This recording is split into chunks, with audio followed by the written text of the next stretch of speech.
Welcome to the Genius Factory. Enjoy the video. You start by preparing the device and host.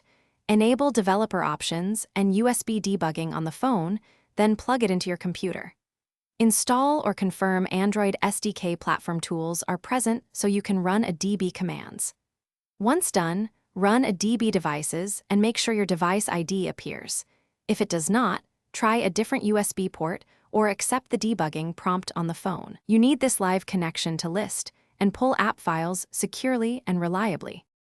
You now find the app package and its files. First, run a DB shell PM list packages and identify the package name. This gives you the exact target. Next, use a DB shell PM path package. Name to reveal the APK file location. This prints a path you can pull. If you need internal data, try run as package.